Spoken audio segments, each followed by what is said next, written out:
चंपा की कहानियाँ। एक गांव में विक्रम नाम का किसान रहता था। विक्रम बहुत मेहनती था, लेकिन वह प्रकृति का महत्व नहीं समझता था।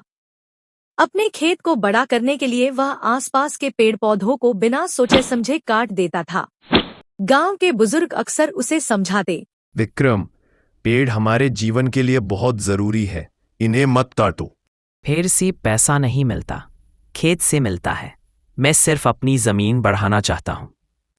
कुछ वर्षों तक सब ठीक चलता रहा, लेकिन धीरे धीरे गांव में बारिश कम होने लगी। गर्मी इतनी बढ़ गई कि फसल सूखने लगी। विक्रम की मेहनत पर पानी फिर गया। एक दिन विक्रम अपनी सूखी फसल देखकर दुखी बैठा था कि गांव के वही बुजुर्ग उसके पास आए और बोले, बेटा, पेड़ सिर्फ छाया नहीं देते, वे बादल भी खींचते हैं। जब पेड़ नहीं होंगे तो बारिश कैसे होगी? विक्रम को अपनी गलती का एहसास हुआ।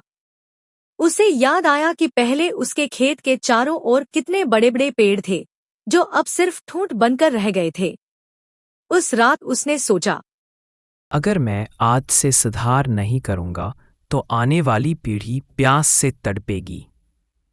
अगले दिन से विक्रम ने गांव वालों के साथ मिलकर पेड़ लगाना शुरू किया। शुरू में यह काम कठिन था, लेकिन धीरे धीरे लोग जुड़ते गए। बच्चों को भी उसने पेड़ पौधों का महत्व समझाया। कुछ सालों में गांव की तस्वीर बदल गई। खेतों के चारों ओर घने पेड़ खड़े थे। बारिश फिर से आने लगी। नदियां और कुएं पानी से भर गए। फसलें लहलहाने लगी। विक्रम ने महसूस किया कि सच्ची संपत्ति खेत का आकार नहीं, बल्कि प्रकृति की रक्षा है। उसने गांव में यह संदेश फैलाया कि पेड़ हमारी सांसों के साथी है। इन्हें काटना मतलब खुद का भविष्य काटना। गांव अब हरियाली और खुशहाली से भर गया। विक्रम भी गांव का आदर्श किसान बन गया। इस कहानी से हमें यह सीख मिलती है कि प्रकृति का सम्मान और संरक्षण करना हमारा कर्तव्य है। जब हम प्रकृति की रक्षा करते हैं, तभी वह हमें जीवन देती है।